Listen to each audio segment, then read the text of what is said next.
Welcome and good evening.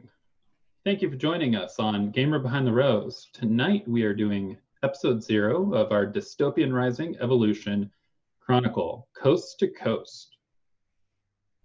Since you might not recognize all of the players that we have here, I'll start with a round of introductions. Let's see, the one you might recognize. Jeremy, who are you? Tell us a little bit about yourself. Hi, I'm Jeremy, and I occasionally show up to do weird streaming stuff, generally either here or on the Onyx Path Twitch stream. Fair enough. Cameron, introduce yourself. Hi, I'm Cameron. Some people might recognize me from season 1 of Scion. So, otherwise, he, hims, and here to have a good time. Great. Lewis, who are you? It's the question we're all asking. Hi, I'm Lewis. I'm new to David's channel, so I look forward to getting to play in front of all of you. And killing some zombies. Killing lots of zombies. And Stephanie, I know some people will recognize you. Hi, Stephanie, also from Scion. I like cats. Cats are great. Cats are good. I'm allergic to them, but I like them. Yeah. And I am David Fuller. This is my channel. You might recognize me from the Forsaken game I run on Saturdays, from the Scion game I've ran on the Onyx Path channel. Or you might have no idea who I am, in which case, thanks for watching this video. Tonight, we are going to do character creation for our Dystopian Rising campaign to give a base of the premise, or an explanation of the premise.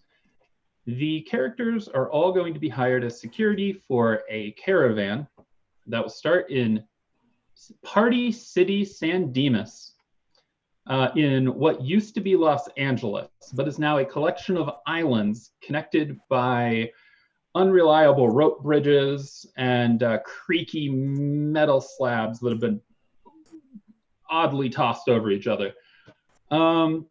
They will be hired on and proceed to take a trip from the West Coast to the East Coast. The head of this caravan, since they are the security, will ask their advice on what destinations to go to next, each destination providing different opportunities and different challenges. And the ultimate destination will be the ruins of Old York. The players will decide their own goals along the way, and we will try the best to fit their personal agendas into the story. For those not familiar, Dystopian Rising's evolution uses the story path system, which is what we are about to dive into. Any questions before I start, players? Are you all ready? Nope. Let's do this. Cool. So step 1 is the step that most people toss over their shoulders and skip until the final step. But I'll still explain what it is. Step 1, concept. What sort of characters you're going to play? And with that, what are your goals? Or specifically aspirations? Now, story path games, or at least this one, have you choose 2 short-term aspirations and 1 long-term aspiration. The short-term are things that can be done in a session. Long-term are things that will be done over the course of an arc.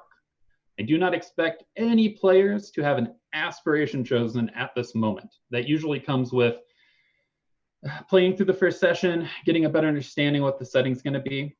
But let me go around and see what concepts we have in mind, assuming we have concepts. Jeremy, what do you think about playing? I'm planning playing the crafting monkey, with starting out in and getting into the psychic stuff as it goes on, but at start, mostly that techie. Fair enough. Hey, Cameron, what are you thinking for a concept? Traveling Priest of the Sound. Lewis, what do you have in mind? My concept, I'm thinking, is double extra Zed murder. Wonderful. In Okay. my typical fashion. And Stephanie, what do you think your concept's going to be? You know what I always thought would be useful in a zombie apocalypse? Necromancy. Amen. Period. Dot. Okay. Yep. I mean, you're not wrong. Mhm. So, with their concepts in mind, we move on to step 2, which is the paths.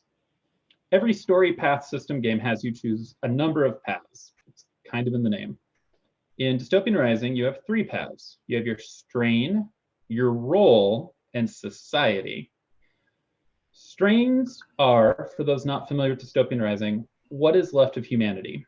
We are dealing with many generations, possibly thousands of years, nobody can be completely sure, beyond what we consider modern day.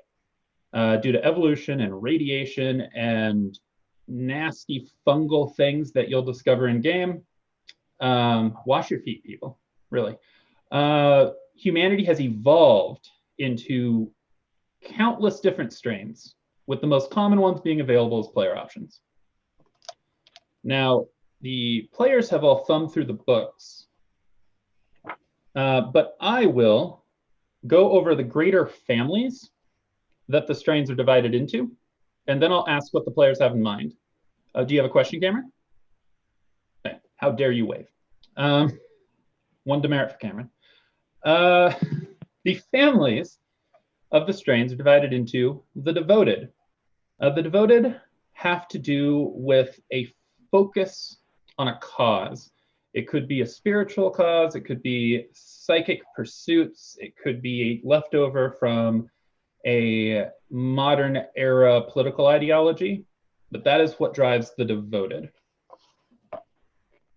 The elitariat are the ones that would convince you that they are just normal people, and not just normal people, like prestigious normal people. They can trace their lineage back to when people had normal looking skin. Very proud of it. The evolved. The evolved are often people that, due to the environment they were in, have undergone active changes. For example, one of them literally glows in the dark from spending lifetimes working in mines. The gorgers. The gorgers eat things, usually. The landsmen. The landsmen are the most common family, and they include basically what passes for an average Joe in the Dystopian Rising world. They, as you learn about the setting, they are the ones that, if you run into miscellaneous NPC, they are probably a landsman. They kind of fill in the crooks and crannies of society. Then we have the mutants.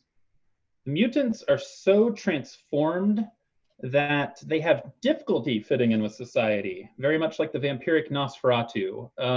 Maybe their flesh is falling off their bones. Maybe they look like they are a zombie. But whatever the case is, they have a hard time fitting in. The nomads. Strains that evolved on the road or in the sea. Whatever it is, they are experts at traveling, and they feel more comfortable there. And the townies.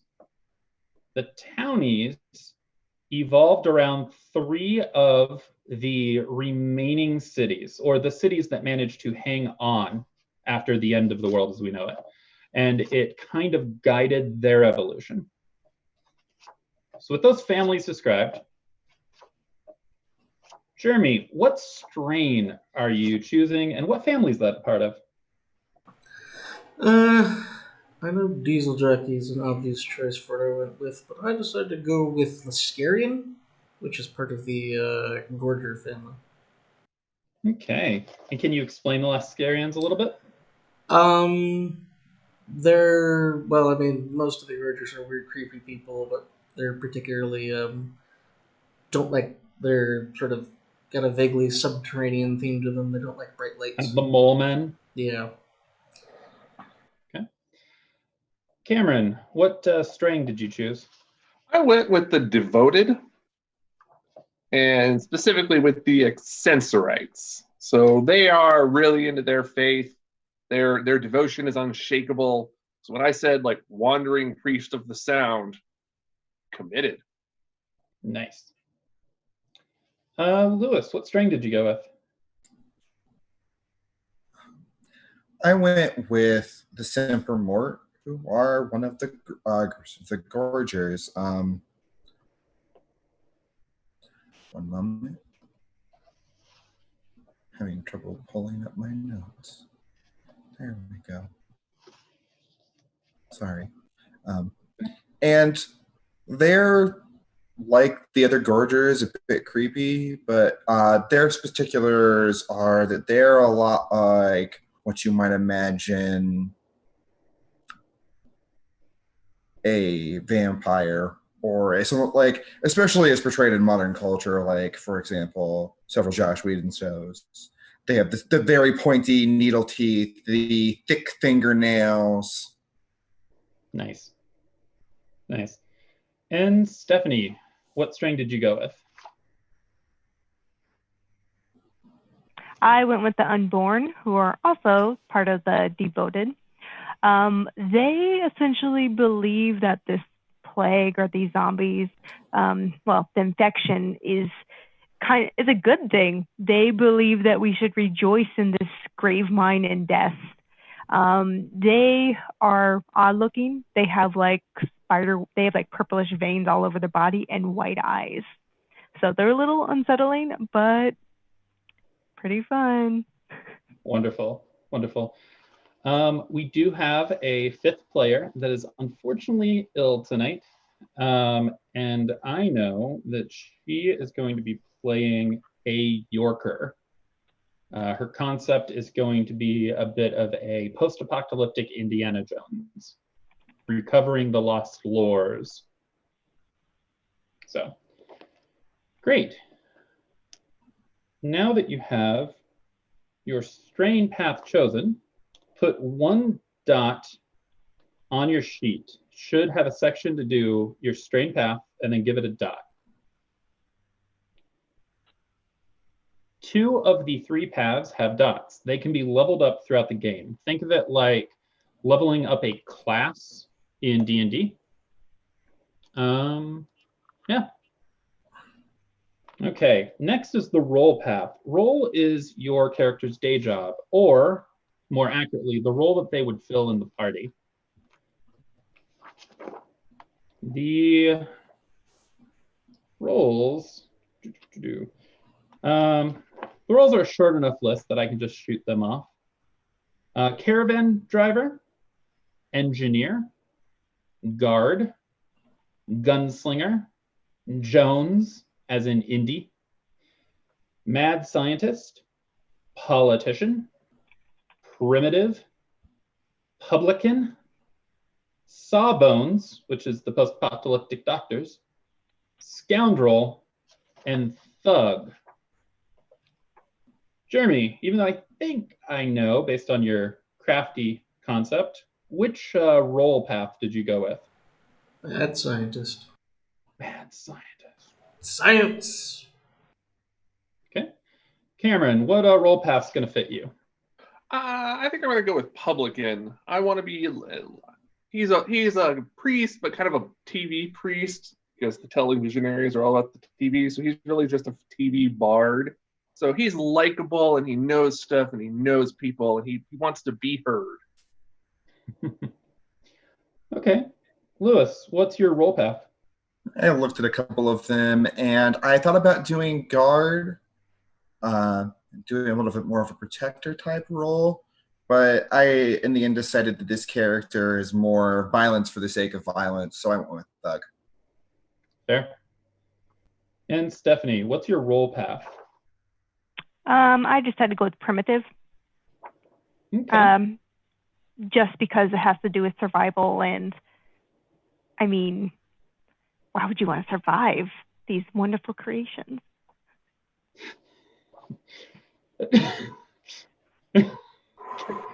Cameron's gonna have issues. Can be okay there, That'd be fine. Cameron? This is great. Praise the infection. Praise the infection. I should note Praise the zombie Jesus. roll paths do not have dots. So your roll path, write it on your sheet, but it will never level up. Okay. Finally, society path.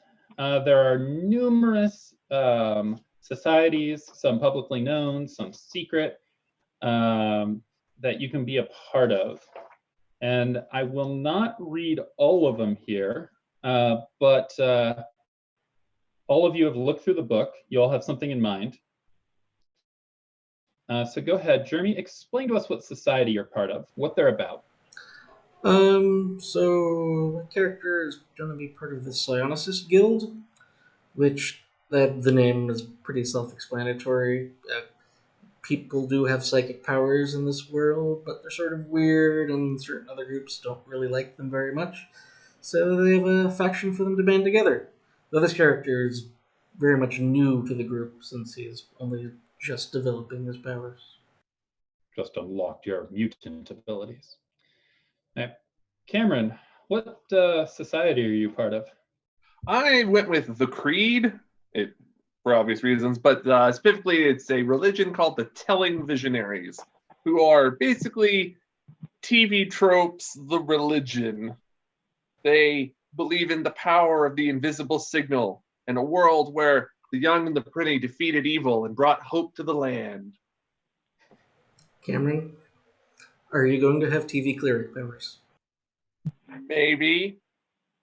I might. I might have a lute as well, I'm just saying. All right. Lewis, what society are you part of? A flute. I ended up choosing the Scythe.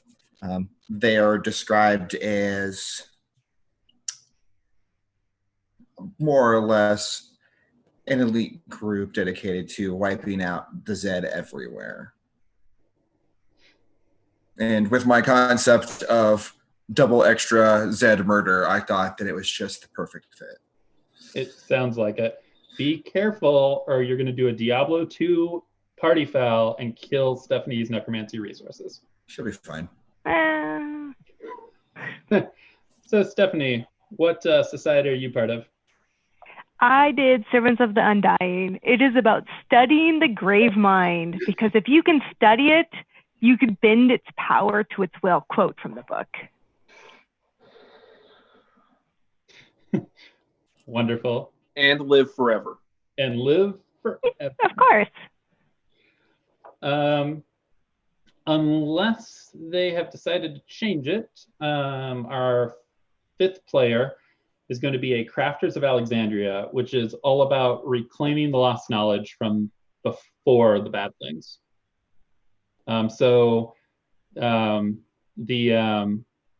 That library at the end of Book of Eli would be Crafters of Alexandria. So, okay, great. So everybody has their roles picked out, or your paths picked out. Now, paths give you things. It's more than just story flavor. So going back through the paths that you chose, and do all four of you have a copy of the book in some form? Cool. I'm good. Yes. Cool. Going back through, you will note that each path gives you 4 skills tied to that path. Strain and society paths give you access to communities, contacts, and connections, which I'll explain more in a second. You gain access to 2 edges associated with the path. Strain paths give a single edge, and the other edge comes from the strings, lineage or family. And then finally, role paths define your starting gear. So starting with skills, Dystopian Rising has 16 skills, which each can have a rating of 0 through 5. You get 3 dots to distribute among the 4 skills of each path. This could take one skill to 3. This could be 1-1-1 or 1-2. Go back through your 3 paths and distribute 3 dots of skills among the 4 skills of each path.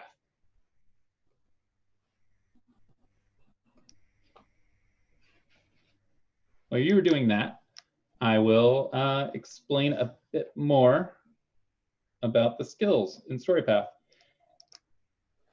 In StoryPath, when you get skills to 3 or higher, you can unlock things called skill tricks, which are like special abilities. Or if you're used to Chronicles of Darkness's specialties, it's like super specialties with effect.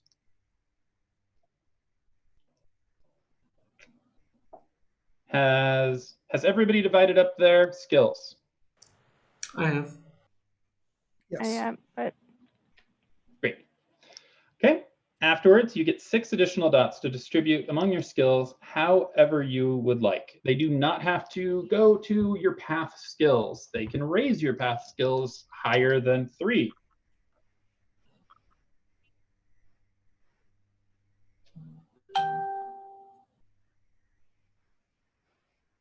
Was that ding on my side? That was me. Sorry. Okay. It's like, I wasn't making dinner. The turkey's done. David, what would be the most relevant skill to do like performance, like to entertain? Huh. Good question.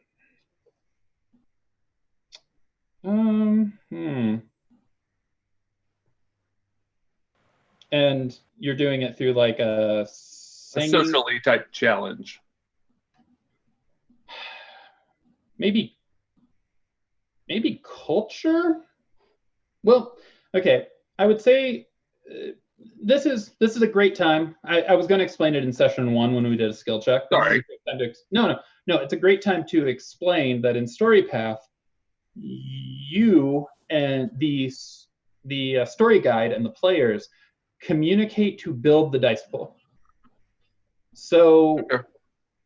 I could easily be convinced that persuasion would be appropriate, leadership would be appropriate, culture would be appropriate, and you could convince me of a couple other ones in the right situation. Okay. Athletics for a dance. Yeah, athletics for a dance. Okie doke. Lore to sing a long forgotten song. All right. I will not worry about it too much then. Thank you. He whips out some Avril Lavigne. Okay. Now, any skill that you currently have at 3 or higher gets, let's see, a character starts with a single skill trick, which has to go to a skill that's rated 3 or higher. Does everyone have at least one skill at 3 or higher? Yes. I do. Okay. Jeremy, do you want to explain the skill trick that you've chosen, what skill it's for, how it works? The skill trick that I went with is called Techno Savant. It is because skill tricks are associated with specific skills and associated with the science skill. And what it does is it lets me roll more dice when I'm crafting something, and if I do well enough, I can craft things faster than would be normally because I'm a techno savant. Nice. Cameron, what skill trick did you go with? All right. I ended up with a lot of integrity, faithful and all that. But I went with the alert skill trick, which my character is very trained to notice and read people if he wants to be aware, and also the wasteland is a dangerous place. But he gets 1 enhancement on actions to spot something or someone that's hidden. So he's just very alert, very good at reading people and noticing things. That's a good one.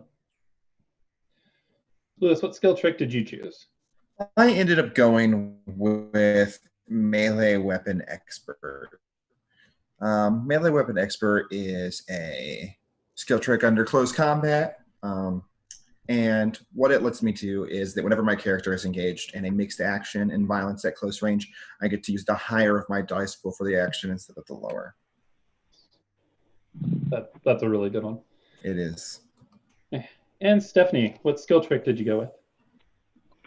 I went with Lore Grave Mine Expert. And this is in matters of identifying or investigating Zed, you can spend a momentum to automatically succeed on knowing what they are and apply appropriate enhancement.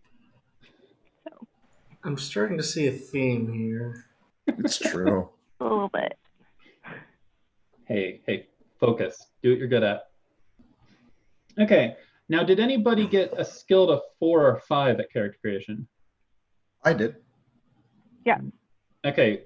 So at 4 or 5, you get to take a specialty, which works differently, but arguably mathematically better than Chronicles of Darkness or World of Darkness. In this, a specialty can be applied to any other skill if you can justify to me the specialty applies. So what specialty did you go with, or what specialties did you get, Lewis? Let's see here. You said if it skills at 4 or 5? Yep. One moment here.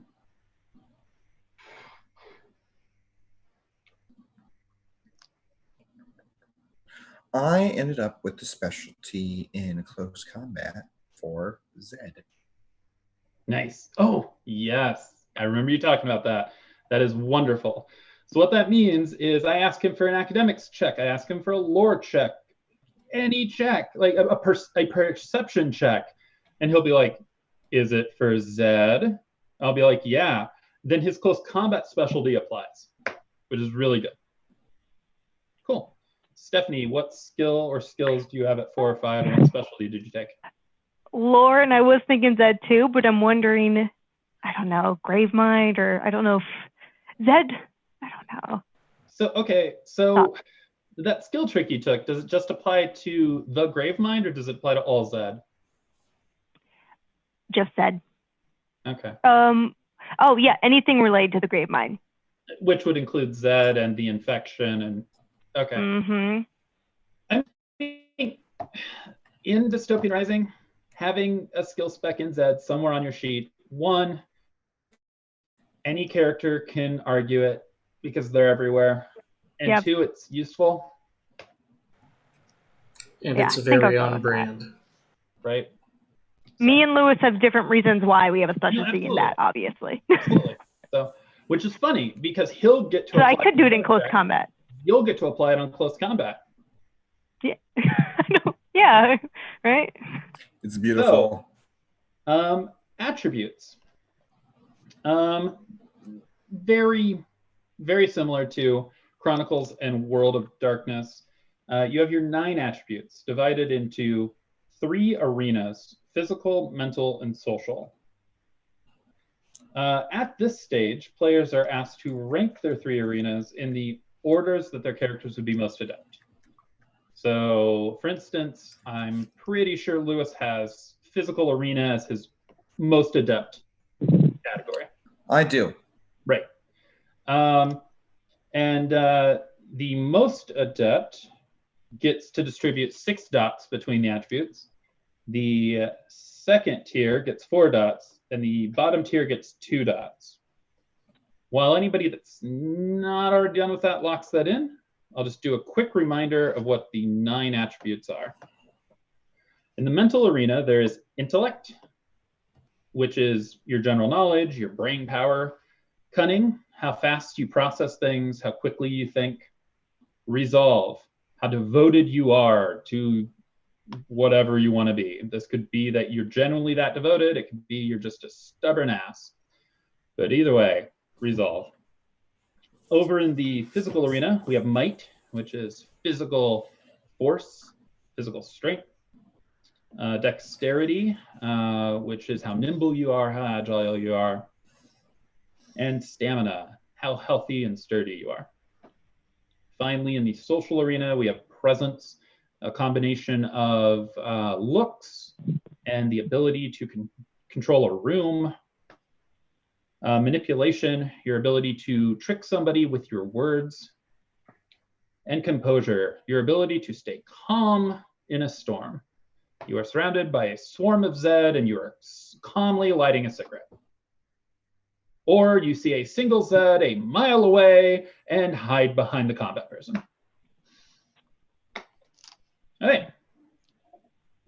Once everybody has divided that up, which I'm pretty sure everybody has, okay, in story path, we ask players to choose their favorite approach.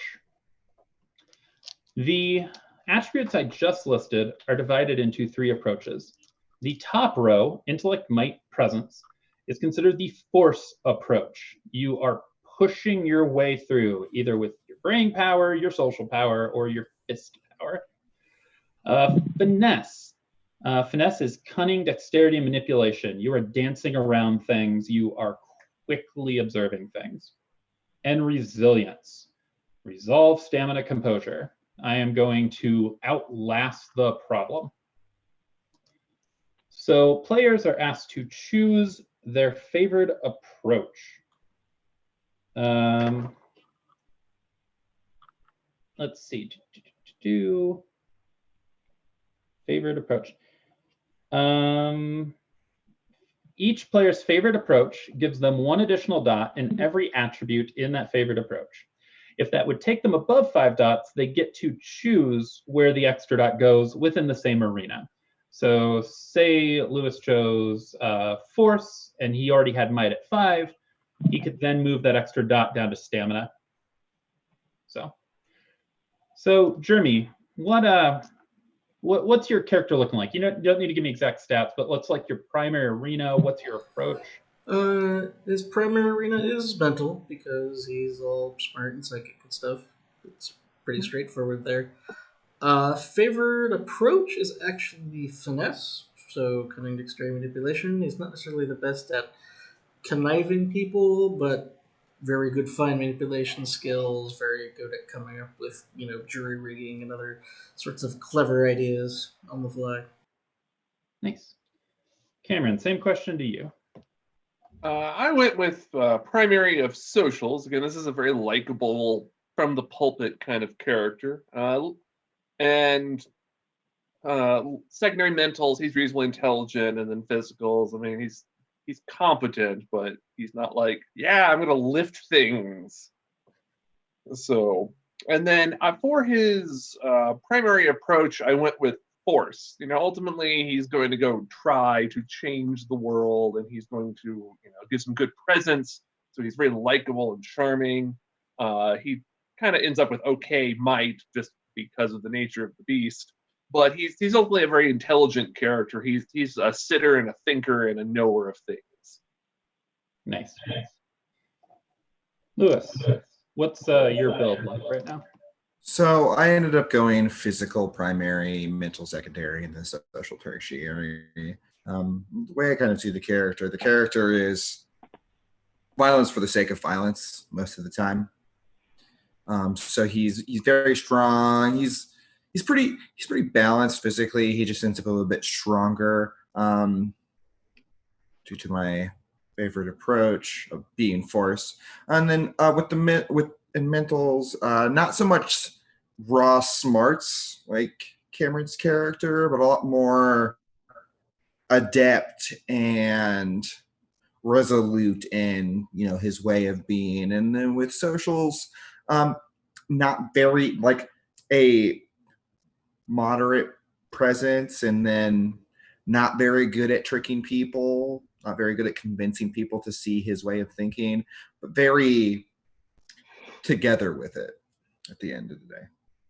Cool. So some good composure as well. Nice.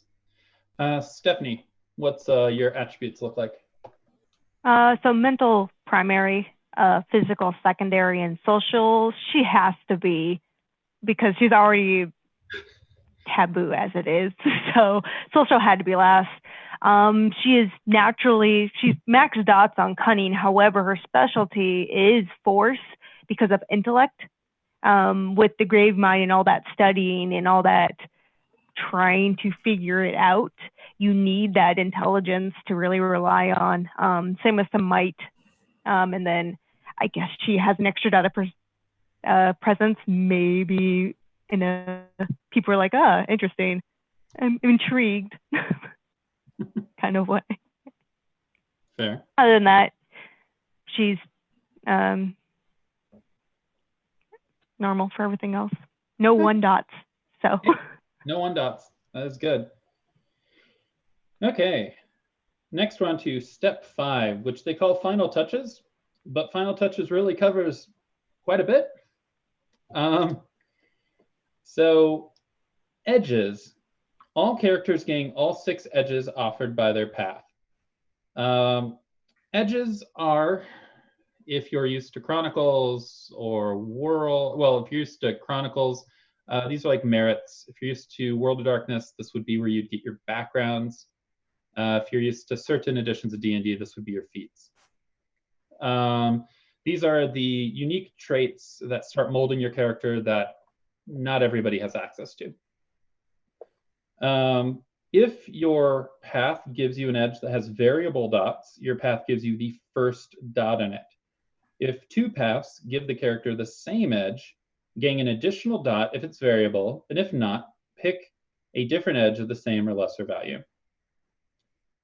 So after that, you then get 4 additional dots of edges, which can be used on anything. With the only exception being up to 3 of the 4 additional dots can be used on faithful or psi edges, which is your holy powers. In Cameron's case, the power of the music. Or your brain powers. In Jeremy and Stephanie's case, your Kira, 11 from Stranger Things, blood coming out of your nose, but you're blowing somebody up with your mind powers. So there are way too many edges for me to read. So I will just go around and ask people to tell me what edges they chose and give just a super quick explanation of what they are, what it does for you. So Jeremy, what edges do you have? So I have cannibalism from being a gorger, which basically just means as long as what we're fighting is people, I can feed myself without issue.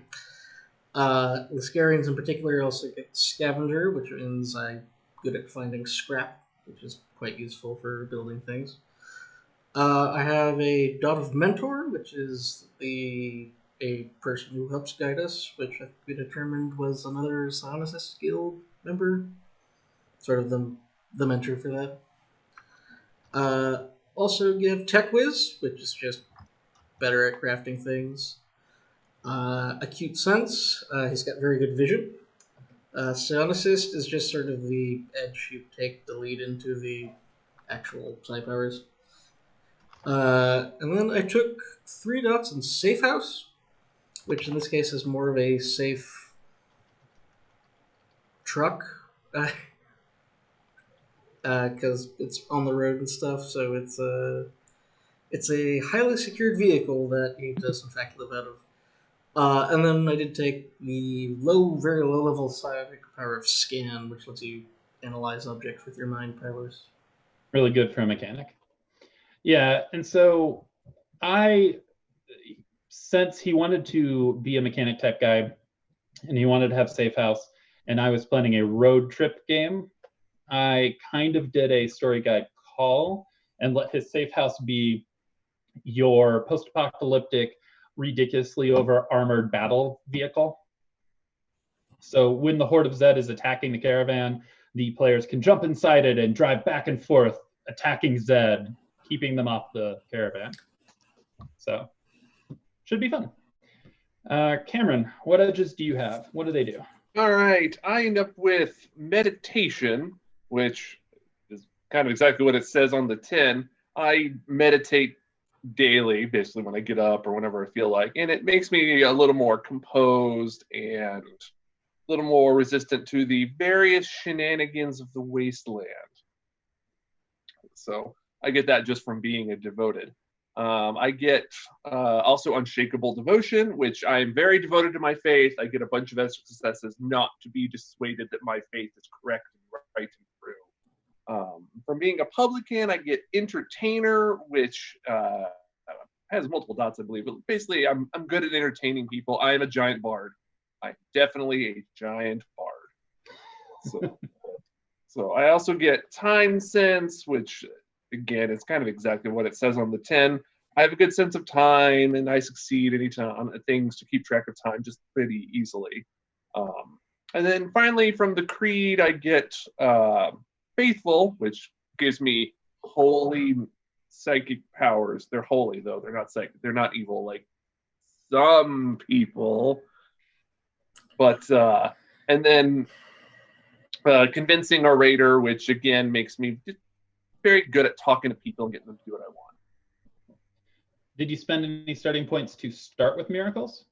Yes, I've dumped a few extra points into the faithful, or so that I have some extra powers. I haven't quite figured out what they are yet. Okay. You can choose them between now and next game, and we'll discover them when you use them.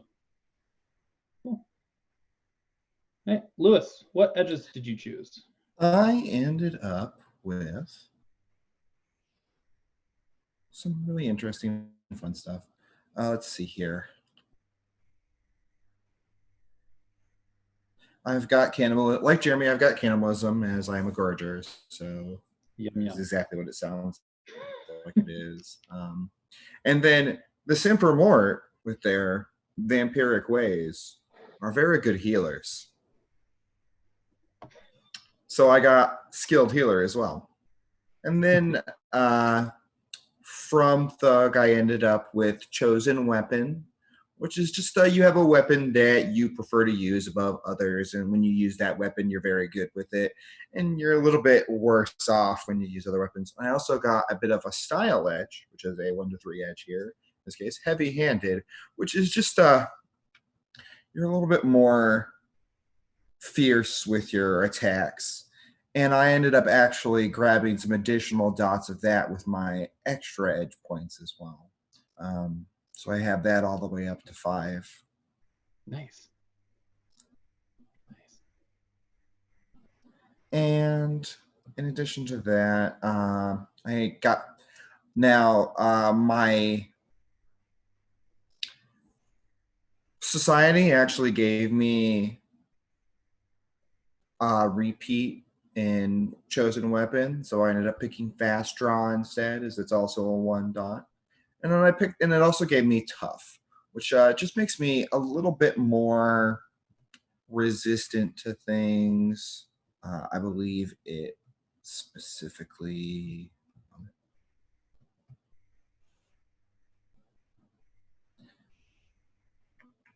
It specifically means that I always have a soft armor rating of at least 1, even when not wearing armor. And that does add to the armor rating of any armor I'm wearing as well. And then I ended up picking up fast reflexes. Or not fast reflexes, fast recovery on for my other 2 points worth of things, because I did end up having a stamina of 3. And what that just means is that as soon as a fight is over, I automatically remove 1 bruised injury condition before any first aid is applied. Nice. That's really good. I am enjoying how focused all the characters are. It means you will be very good at the things you want to do. So, Stephanie, what edges do you have? I know I'm missing some, but I know 2 of them doing is psionicist, of course. That's the main one, and that's going to be like the necro. I can't pronounce it. The necromancy path or necromancy route for that. And then I do have photographic memory, where with the 3 dots, I just need to look at something for a minute, so peeking over, and I basically remember it all. That's really good. Which would be handy, for like a quick peek. But I know I have some other ones, but I haven't decided yet. Well, you're in the same family as Cameron. Cameron, what's your family one? Oh, just for being a devoted. For being a devoted, Just a second here. Meditation, and just for being a devoted, you get meditation. Okay, cool. So you also have Oh, no. meditation, Stephanie. Okay. And then before next Cool. session, just work out what your others are. And then she gets Good. Scion Assist for being an Oh, unborn. she knows that. Okay. The good Oh, part. yes. I see. Also, the word you're looking for is necrokinetics. Necrokinetics. Thank you. Yes. Cool. Okay. Next is gear. Your starting gear is listed in your role path, but it is noted that the story guide can allow characters to swap to an equivalent item. Players also get up to 5 additional pieces of gear not listed within the role path. None of these additional items can be higher than a tier 3. The items in this game have a tier system just to tell you how rare they are in the post-apocalyptic world. Ideally, characters should start the game with at least 1 weapon and 1 piece of armor. So I'm not going to have everybody list everything on their sheet, but this is the weird Fallout-y, Mad Max-y, post-apocalypse, Borderlands-y. Everyone, and I think Jeremy's already sort of told us, but everyone tell me something cool or weird that you'll start with. So Jeremy, what's like a interesting item? And it can be your big armored car. It's the car, really. I've got Uber, but it's a tank. Fair enough. Cameron, are you starting with anything interesting or cool? I definitely have a guitar. I'm here to entertain. It is the most. Also an axe. Yes, it is. Actually, I was going to try to find a way to make it a gun, but yes, it's also an axe. I've got to shred mightily. Lewis, do you have an interesting or noteworthy item? I mean, I have a interesting item in that one of the items I chose as my 5 additional items is tarps, for no real apparent reason other than it sounded to be like a tarp would be incredibly useful sometime out in the middle of this big swath of wasteland, some of which is desert they will have to cross. Right. Tarps just seem like they would be an incredibly useful thing. Other than that, my character does have his signature weapon. It is a machete. Wonderful. It's quite good for chopping. There you go. That will be really handy if you guys choose a route that takes you through the Midwest. The Midwest is completely overgrown by a massive forest. That's exciting. Yeah. Burn it all down, Stephanie. Before we get there, develop pyrokinesis. Just burn it all down. Well, speaking of that, I will be having a lighter because, of course, I would want them to come to me. They're going to ever, Yeah. I don't want to have to always use that power. And then also a bat, which is, according to the book, I'm just going to base off of that. It's like what is it called? A Sluggerville bat. Nice. Get your slugger. Or swatter. Get your swatter. Okay, cool. So the next step is every character has a strain condition. As I mentioned, nobody is really a plain Jane human anymore. And so everybody has mutated slightly off. I will make note on a special sheet of all the players' strain conditions, but in the story path system, every time a strain condition inconveniences you, the party gets a momentum. Momentum can then be used to power miracles, power psi abilities, or just get bonus dice to things. And it's also one of the ways you're an XP, which will become clearer when we get into the actual game. So I will ask all the players to know their individual strain condition and call me out if I miss an opportunity to bug their condition, because it's how they get momentum. So Jeremy, what is your mole people's strain condition? Unsurprisingly, their strain condition is bright lights, which is they have a complication to pretty much anything that matters whenever they are in the presence of the sun or just particularly bright lighting. They are mole people. Yep. So during the day, well, in the first quarter of this trip, Jeremy's going to be just spewing momentum out for you guys. This is how he learns psychic powers. Right? That's the reason I live in a tank. No windows. Right. Cameron, what is your strain condition? Do not blaspheme. If I break the tenets of my faith intentionally, I get all distressed and have a hard time thinking. I don't see that coming up quite as much. Unfortunately, no. It's not quite bright lights. But the nice thing about momentum pools is Jeremy can stick his head out of his tank and go, and get a momentum that Cameron could then use to activate a miracle. Mm-hmm. Can your miracle make the light stop hurting? Maybe. Lewis, what is your strain condition? Dead or alive. So mine, like Jeremy's, might come up a little bit more often, not quite as often, but because they are vampires, let's be on brand here, they receive a permanent +1 difficulty on rolls in the social arena with anyone who is not a gorger. Okay. In addition, when they die and come back out of a grave mine scene, if they make it out of the grave mine scene, they always receive the amnesia trauma condition in addition to any other effects. And we will cross that bridge if we get there. At least you won't take social penalties to me. It's true. Hey, but yeah. Okay, cool. Stephanie, what is your strange grave mind worshipping? Oh, mine's awful. Mine is not like the others. I get a +1 difficulty when rolling to establish or build on a bond with someone. The momentum trigger is whenever their standoff nature causes or causes a problem. Okay. So, hey guys. So Cameron, don't worry about it. It's going to be momentum pool. Yeah, exactly. Okay.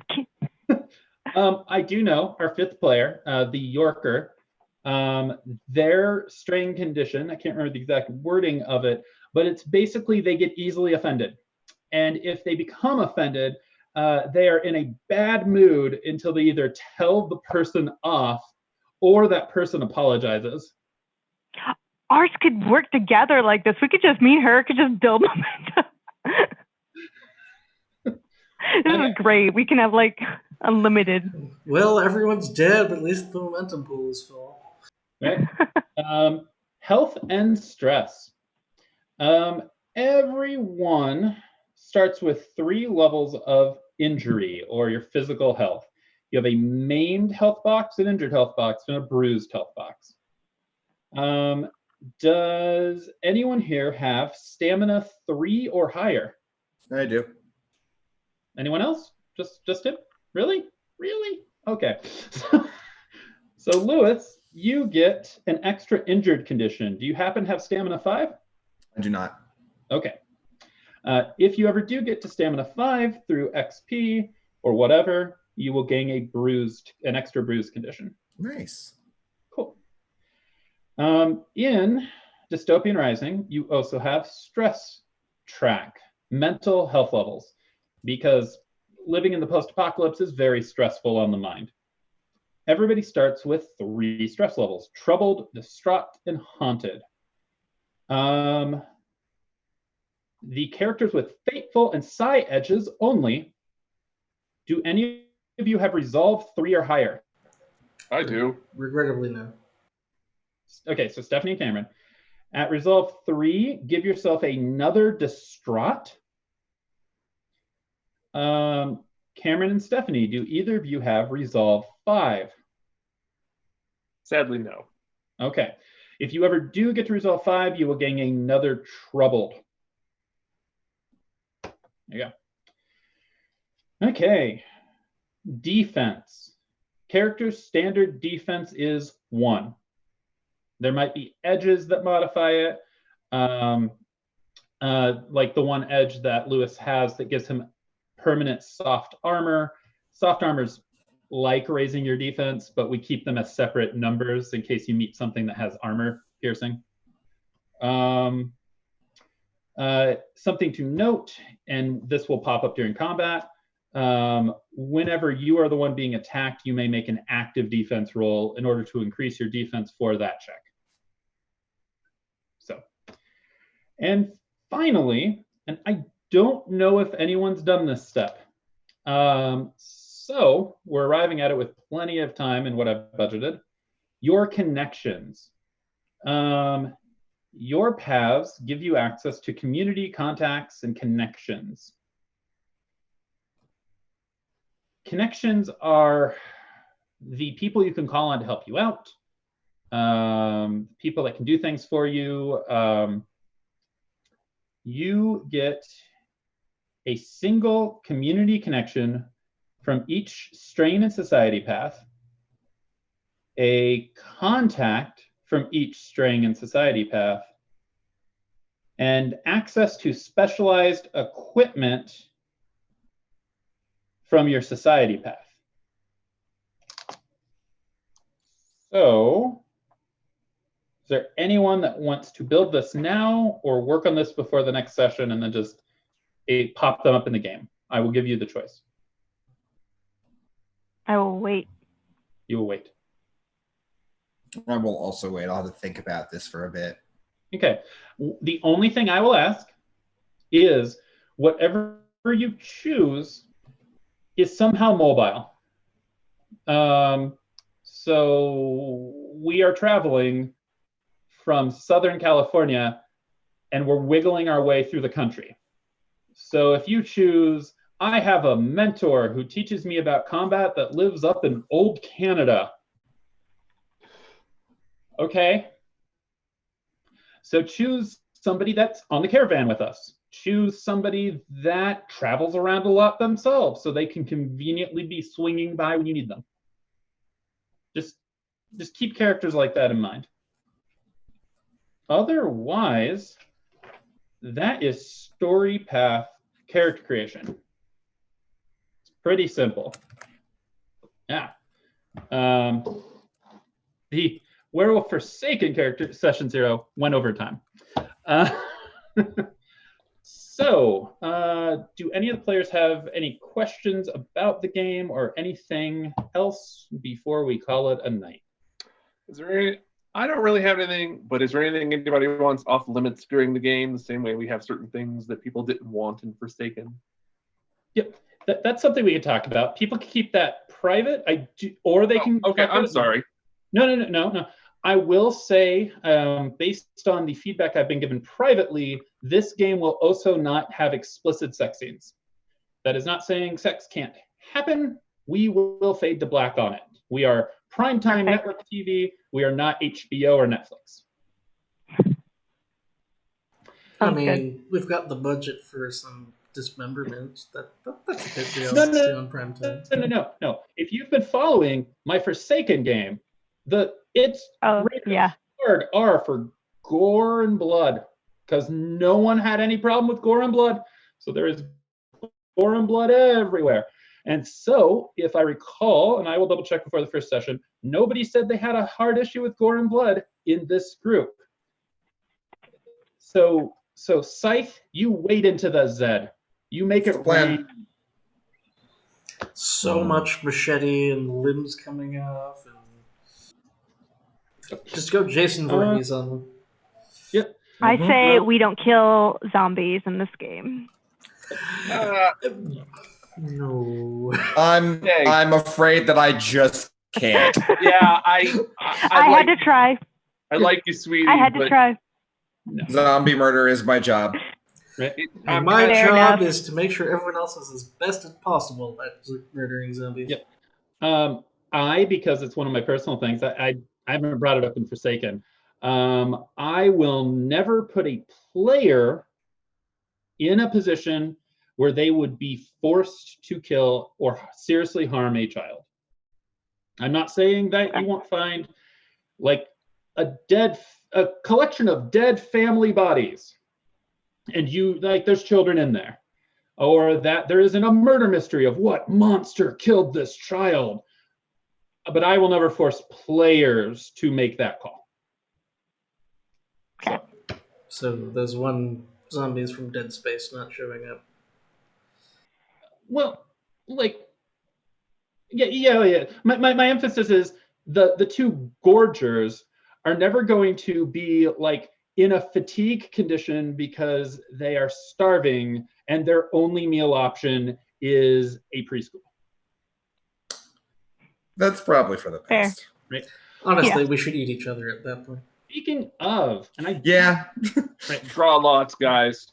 I don't think I've told everyone here, but I'll go ahead and mention it. Dystopian Rising, being a post-apocalyptic game, does need to do some resource scarcity in order to have the post-apocalyptic threat. But keeping manual track of gas and bullets is boring. So they provide an optional rule, which I've told some of you I will be using, and I'll tell you guys now. Anytime you make a check that is tied to a finite resource. So bullets are tied to aim. Gasoline is tied to pilot. And food and water is tied to survival. Ooh. Anytime you make those checks and you botch, that was the last mile of gas, that was the last bullet, that was the last swig of water. And then we could do a scene of you going and getting more supplies. Is everyone agreeable to that? I think it works a lot better to keep the story flowing. Yes. I like it. We're still going to track scrap in universal price points. Yeah, I'm not gonna be a dick about it.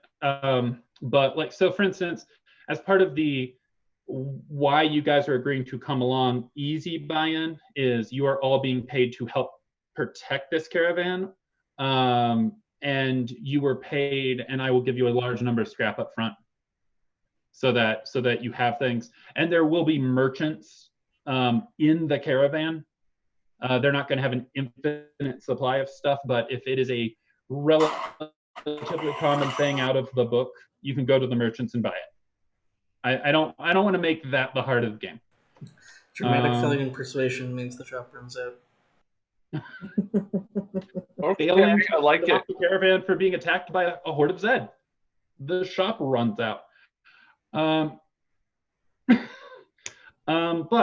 I will leave you guys with while thinking of your connections and planning the very final steps before we do our first real session next week. Consider, why are you leaving this party town? Sandinas, besides having a really cool 7-Eleven, is known for it's known for being actually a really entertaining place to hang out. So why are you leaving? I'm gonna save the Westland with the power of TV. Sure, you're just here because you're spreading the gospel. Mm-hmm. That's fine. But just have things in mind. Also, my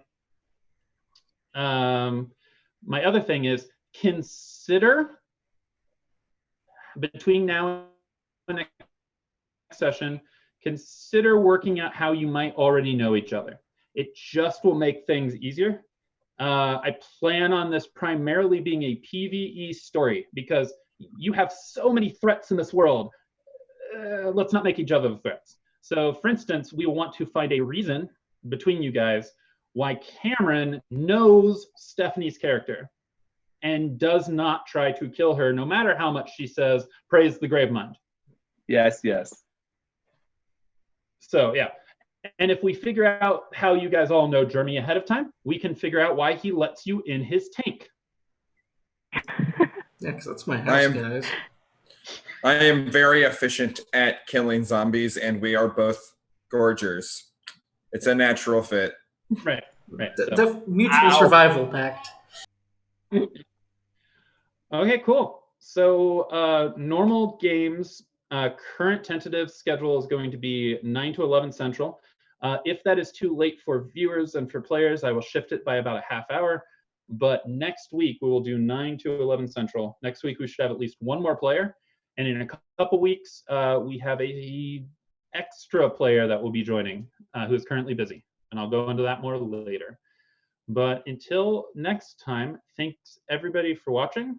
Thanks to people that will watch in the future. Have a good night. Bye. Bye. Bye.